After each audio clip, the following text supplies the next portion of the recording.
Hello, everybody. Week 10 of the group chat begins, but we are into June, and that means we are into the month that will see the Premier League return in about, 3 weeks' time, which is good news. The boys have returned, thank goodness. Wes, Maisie, Ben, Danny. Another beautiful day. Boys, how'd you get on this weekend? All good? Yeah, good, mate. Mate, Good. not too bad. Nice weekend. Yeah. Just stayed at Villa. I actually played football and broke my toe. So it's not been a good weekend. Yeah. Never play football in bare feet. It's a bad mistake. In a How back did you garden. do it? Did you kick the front? I think I might have hit a bit of sort of patio and ball at the same time. And yeah. Is it bruised? It's not looking. It's horrible colour. It's Which swollen. One? It's a horrible colour. Little toe? No, next to my big toe, you know. Ooh. So it's not pleasant. Not pleasant. So there you go. So I'm out for the season. I'm out for the start of the season, unfortunately. So there you go. But none of you said, yes, he's never going to be that desperate. What I did do, though, I did watch a little bit of football. I don't know if you guys managed to, but I did watch Dortmund last night. Sancho played, hat-trick for Dortmund. He's now got, I noted this down, 20 goals and 20 assists in 39 appearances this season. It's no wonder he's linked with clubs, including United. What a talent he is. You hopeful, guys, that he might end up here? I think he'd be the number one target. You know, if you're looking for someone who ticks every box, and we touched on it before, but he ticks every box for United. He's exciting. He's got the courage to get on the ball on a big stage at a young age. He enjoys himself, and he gets people off the edge of their seats. So, and he's got end product at an early age, which is something that a lot of young lads take a long time to get into the game. But he's got a lot. So, for me, he'd be number one. Yeah, it makes it look easy, guys, doesn't it? He does look. He's only 20. It makes it look easy. Yeah, he's a very, very talented young lad, and you know that if you do bring him to the club, you've got 10, 12 years of top flight football with him. So yeah, as Danny said, he's got everything. So I'm sure he's on United's radar. He'll also be on other clubs' radar as well. So get him in because he will improve United. I suppose the thing is, Ben or Wes, we just don't know what is going to happen with the transfer market. We don't know if everything is going to change. I mean, you'd love to see him at United, but you just don't know how it's going to work out in terms of the market. Yeah, we're still waiting on that, aren't we? We're not sure how that's going to pan out. But Maisie and Danny have just said it all there. He's somebody who's going to get bums on seats and then off them again because he is a talented footballer and he delivers. I mean, that is an astounding ratio that he's got there. 20 assists and goals in 39 games is something that you don't see very often, even from players that have been playing in the top flight for a long, long time and are used to being talked about in that manner. So for him to have those stats at such an early age, he's only going to get better. He looks a fantastic prospect. Yeah, Wes looks a talent, doesn't he? Yeah, talent and excitement, Stu. Someone exactly like that we need at the club.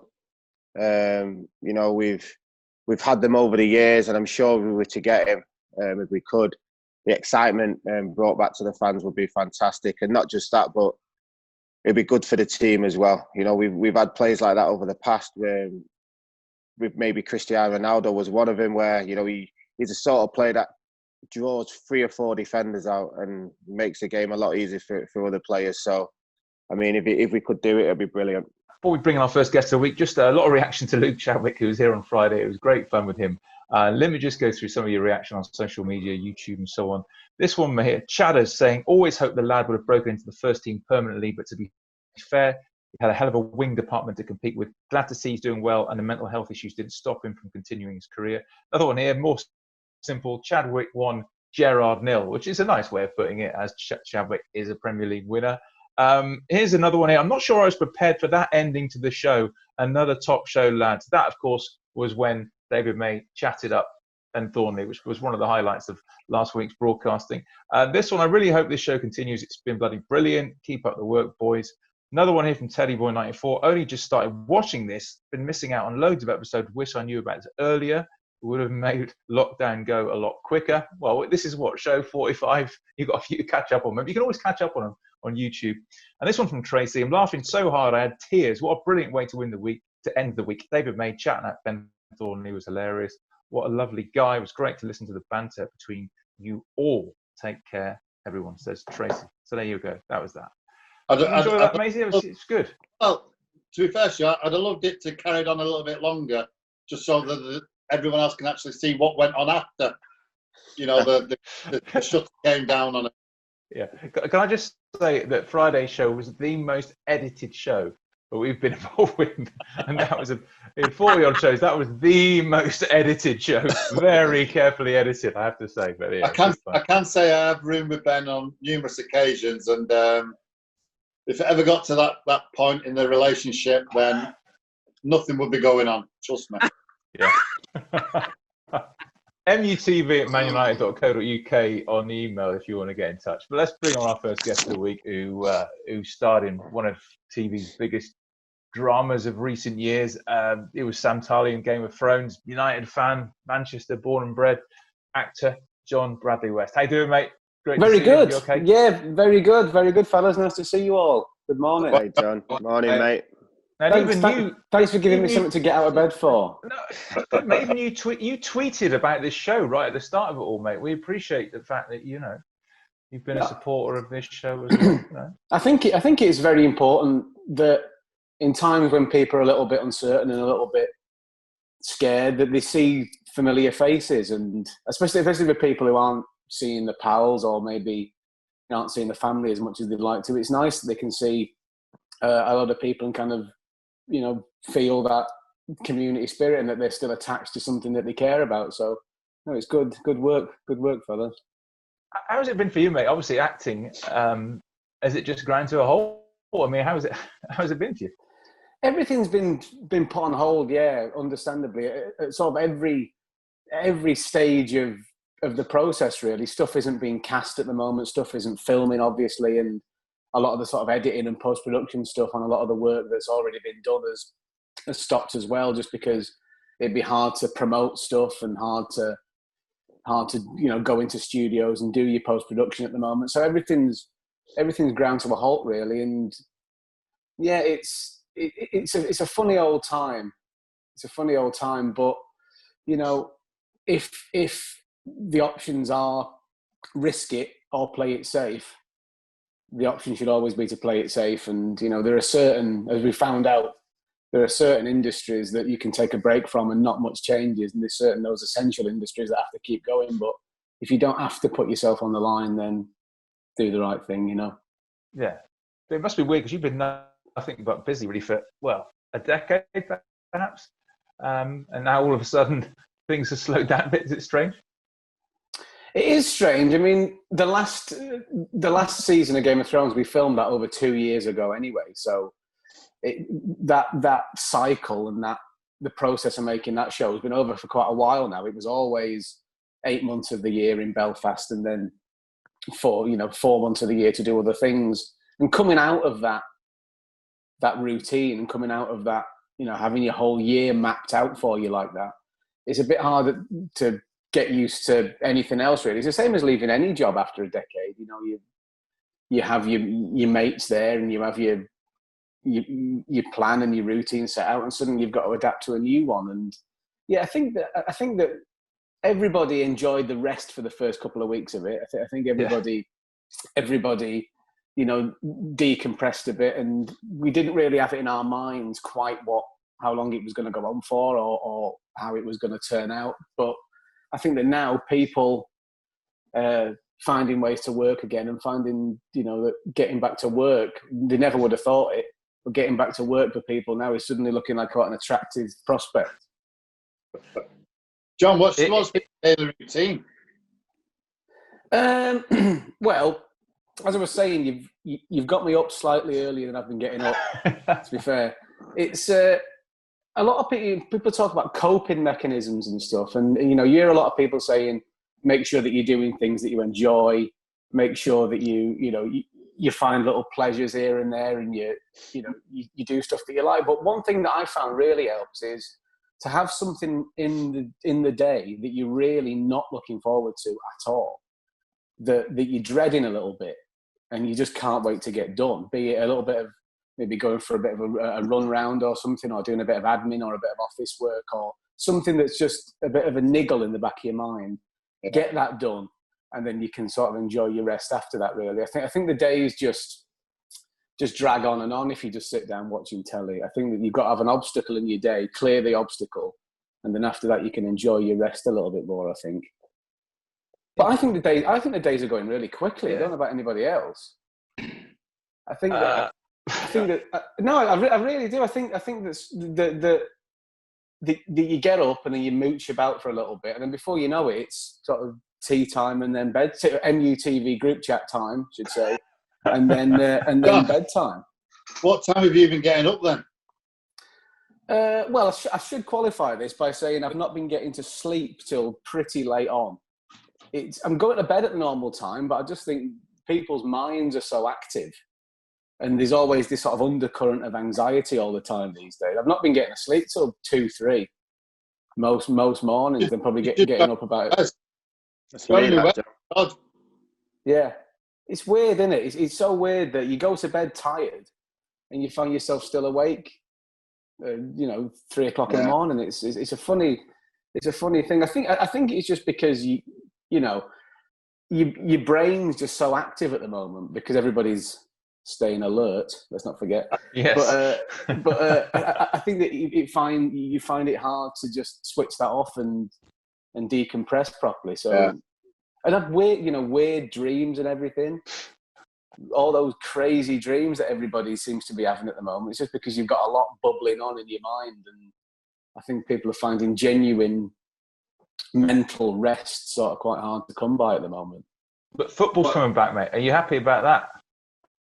I'm delighted about it. Yeah, it's just we just know now just how much we take it for granted, and how much we think it's always going to be there. Especially in an international year like this was going to be.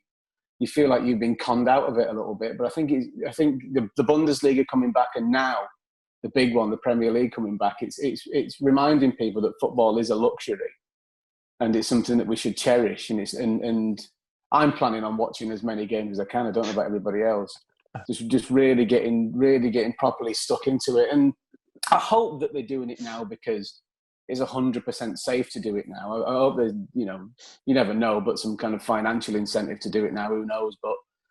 But I just hope that the players manage to stay safe and stay well. And one thing I was going to ask the lads actually: do you think after 9 weeks or over 9 weeks off and 3 weeks of full contact training, do you think the players are going to be fit enough to be playing that amount of games in that short space of time? No, I don't think so. I think that it'll start really slowly, like pre-season. I think you'll have like first hour of a game will be all right, and the lads will fall off a cliff a little bit, and then gradually the games will get a little bit better. But it's inevitable. But it'll be interesting to see how it ties this season into next season. Whether there's a gap between the two, or you just roll it all the way through if everything goes all right. But from a fitness point of view, mate, I can't see the lads being flying.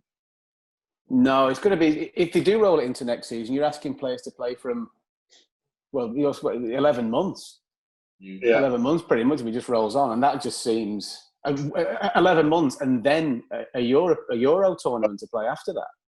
Yeah. It just seems brutal to me, and I don't quite know the way it's going to go. But is it true that players have sort of got the option to not play at the moment if they feel that there's? I think that's a good thing. I think that had to be the case, really. Yeah.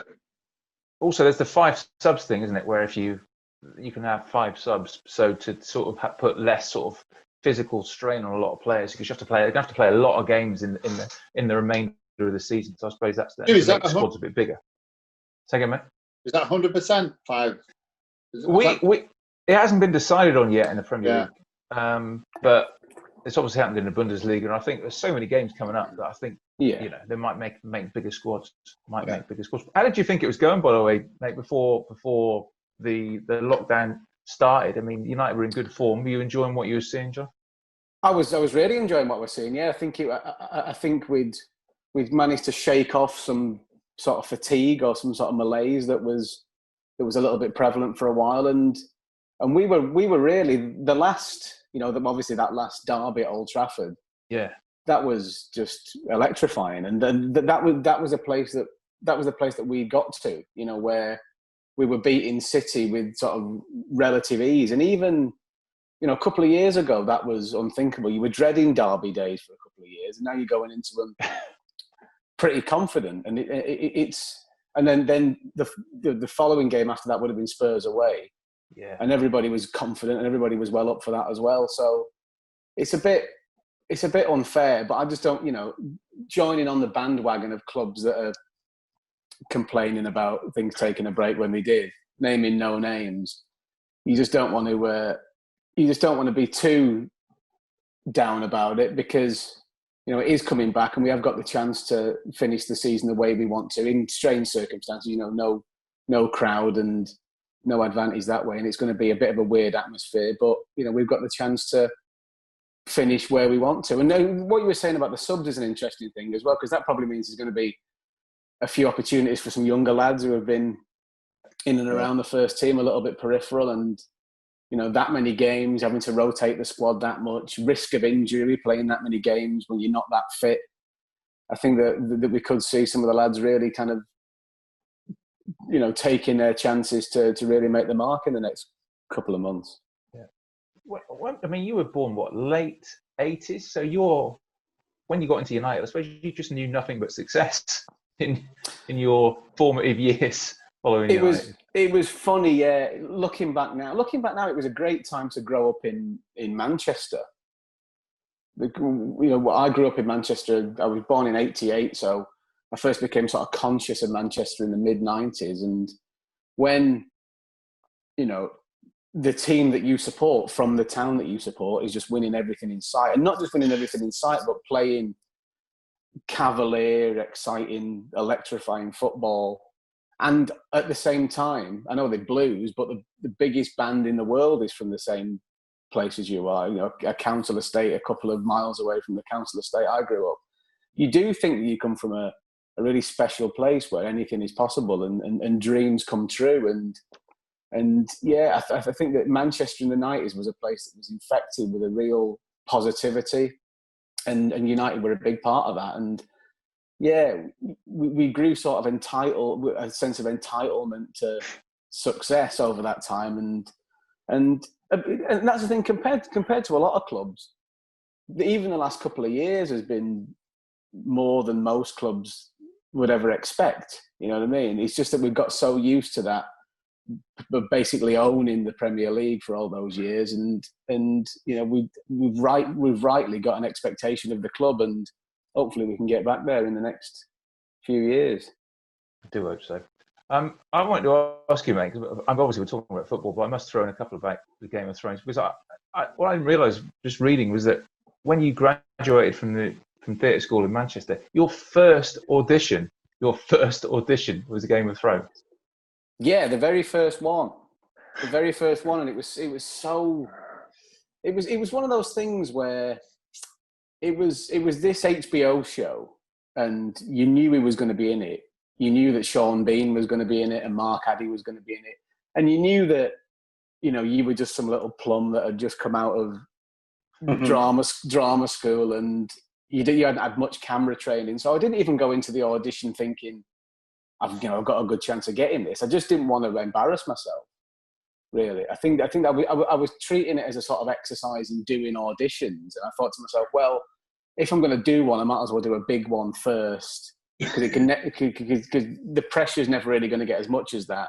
And then I can learn from that and then work backwards from that. But no, it seemed to work out. And that's one of the things about acting. I think there's so much luck involved, and there's so many other elements that have to be in place for you to get anywhere. I mean, if I would have not gone to drama school when I did, if I'd have took a year out, say after college, gone a year later, I'd have still been at drama school when they were casting that, and I'd have missed out on it. So it's just all about how the stars align, and how sometimes the man upstairs can be smiling down on you, and sometimes you just miss out on stuff.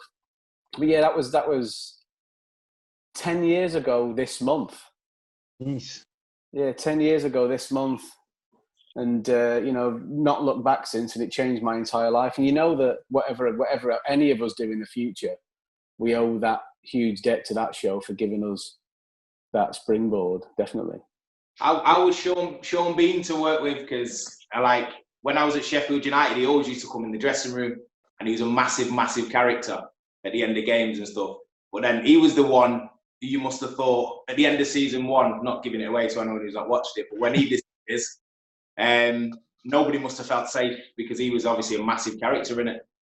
Yeah, I think I never got to work with Sean in terms of working with him in the scene, but yeah, I think that set a real precedent for the rest of the series, that not only our lead character and our moral centerpiece of the show, but also at that stage our biggest star and our biggest name and our biggest sort of marquee USP was that Sean Bean was in this thing, and then he's gone, and then all of the rules have been thrown out the window. Like if you look at all of those great shows, if you start Sopranos, and I love Sopranos, but you see Tony Soprano, and the chances of Tony Soprano not making it to the end of that show are very slim, you know what I mean? Because he's so clearly your lead character. But the fact that our lead character was a dead man at the end of the first season, knowing that we had so many books to adapt and the show had such a long road ahead of it, it really made you watch the rest of it, no guarantees of anybody's safety, and don't grow too attached to any characters, because they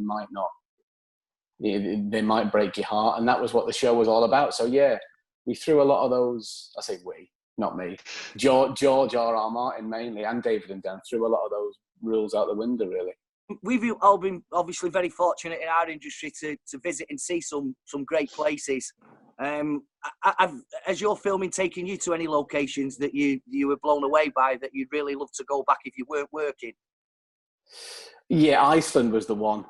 Iceland was the because you hear about Iceland, and a lot of people go to Iceland, like they go to Reykjavik on holiday and spend a couple of weeks in and around Reykjavik.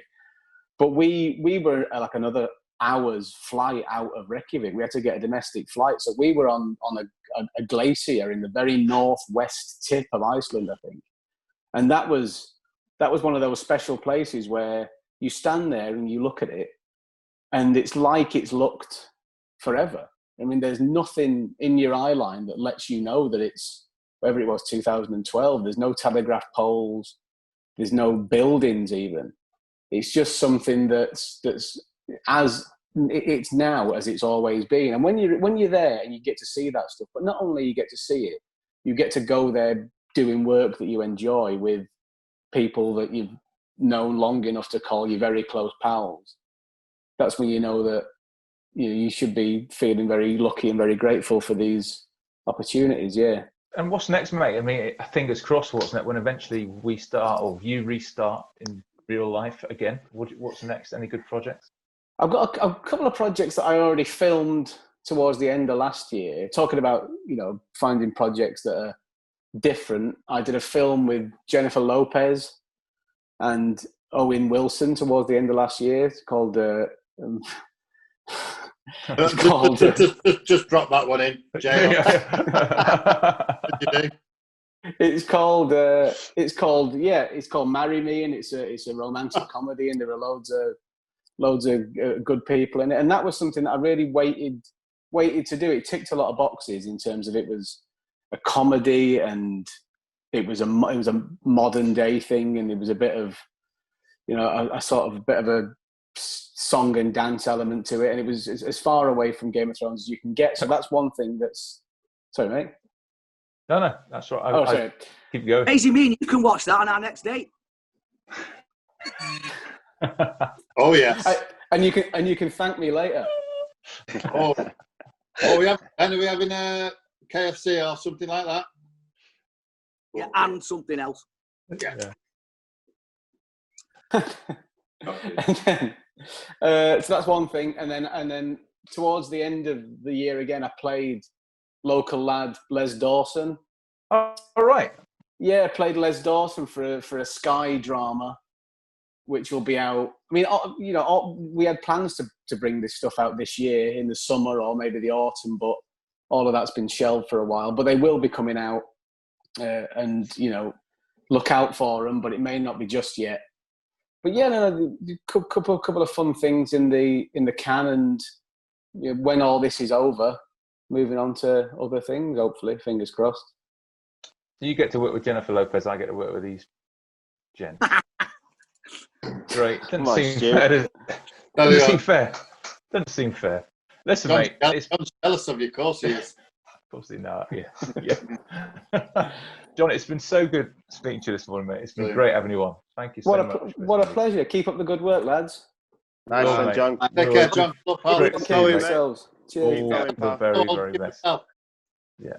John Bradley West joining us on the show today. And yeah, this is it then. Week 10, we're back to, I think we've got another treble winner on the show. Yet another treble winner on the show tomorrow. So busy week ahead. Scholes is on this week as well, one of our greatest ever players. So a lot to look forward to. MUTV@manunited.co.uk on the email if you want to get in touch with us.